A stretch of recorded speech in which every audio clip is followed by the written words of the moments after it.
and welcome to Intermediate Basic video number 5. The concepts are down, you've been practicing, it's time for music. Now I just want to touch on one thing from basic video number 4. I realized that when I started talking about how to incorporate the concepts and practicing generally, I kind of got a bit sidetracked.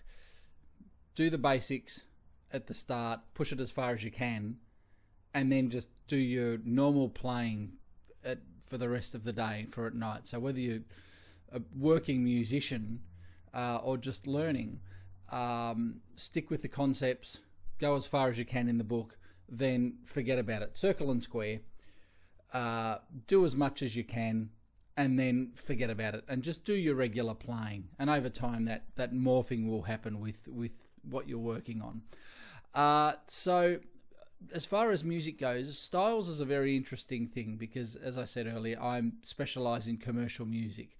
So commercial lead trumpet player versus an orchestral principal trumpet player, or someone who does jazz all the time, or any different style of music. I'd like to experiment with playing all different styles of music, but generally what I get called to do for work is the commercial thing.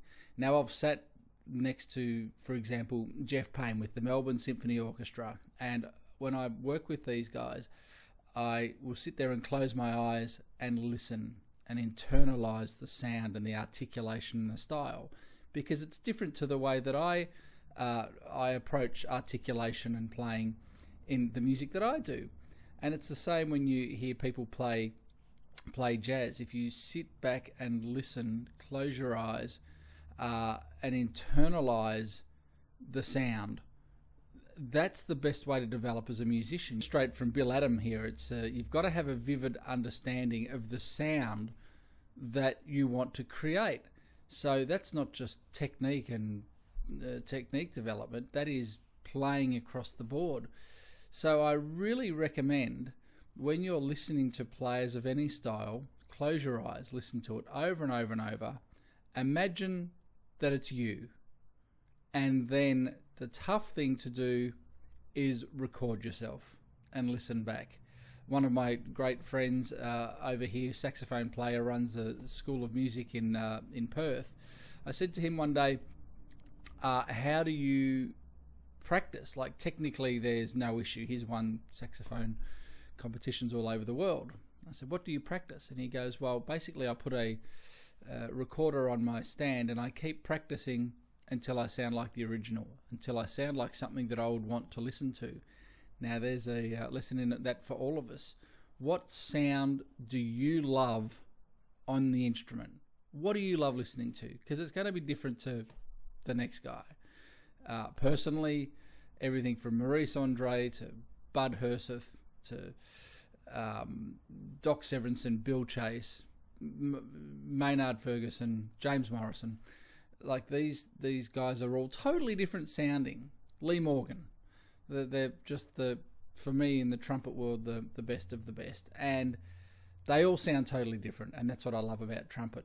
So my approach to playing is sort of a combination of all of those guys in the way that I hear the sound in my head, and your sound is obviously going to be very different. So having an understanding of the sound that you want to make is everything, and then sitting down and recording yourself, and it is just the toughest thing to do. But if you can get past that and in a positive but critical way sit down and go, okay, well that was actually not too bad, that could have been better, and there's nothing wrong with going, gee, that could have been better. Remember our little observation guy? Let him listen to it and go, okay, well, even though clearly you can spot from the videos that I've done here, when I just play, it doesn't come across as exactly what the trumpet sounds like, because it doesn't pick up all the harmonics, and the sound is not as real as what you get in the room. But that's cool, that is what it is. And you can learn from that. You sit there and you play a jazz standard, or you play the Haydn trumpet concerto, and listen to 10 different players play the Haydn, and figure out the bits that you like and the way that they articulate, and then copy it.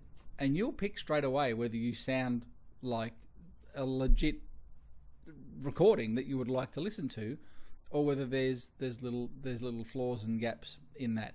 And the cooler we are with that, the quicker you're going to improve, because you're more realistic. I show a footage on YouTube. It's Bud Herseth playing the start of Mahler 5, and technically it's everything that you want to see and everything I try and work on and try and teach. Just sitting there as cool as a cucumber. The conductor just, off you go. And the sound is ridiculous, and he cuts over the entire Chicago Symphony, and the process is just so spot on. And I just listen to that and internalize it. Okay, that is the sound that you want to play with in that particular genre. And then Latin American music and big band music and swing, and everything has different articulation. So working on the mechanics like we have been in these lessons, and developing those articulations, and then having the idea of the sound in your head that you want to play is crucial. So the best musician you can be is the best, style. Imagine if I was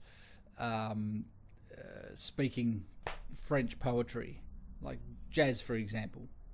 If I was speaking French poetry, it's a language. And if I got up in front of a bunch of French people and started speaking French, they would pick straight away that I don't know what I'm talking about. And the same thing comes with styles, is that you can pick straight away, and it's not it doesn't have to be critical like a criticism, but you can pick straight away whether the style that someone's playing is legitimate, because it is what it is. There are sounds that are real.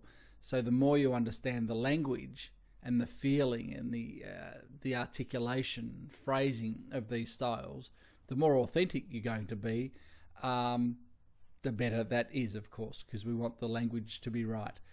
So basically, work your technique, go through the process in the morning, push your development of these new sensations and everything as far as you can, happily go, that's great, I'm there today.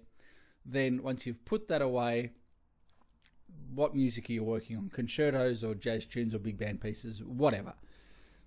Work on them. Don't go back into the circle. You're in the square now. You're playing your music, and listen to a lot of players, incorporate the sound and the style and articulation, and aim to copy that and record yourself. Listen back and learn from it. That is it. What else is there to music, really?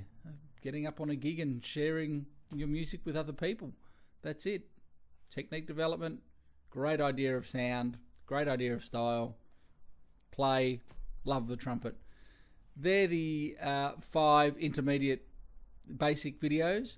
I hope you've enjoyed them. Now, in the next series, there's professional advanced exercises and ideas. Now, I implore you to have finished book 1 before you even consider going into book 2 and into the more advanced exercises. I constantly have emails from people, and even in lessons, people trying to rush ahead, and play in a range that they're not ready for because they haven't taken care of the fundamentals, the foundation of their playing.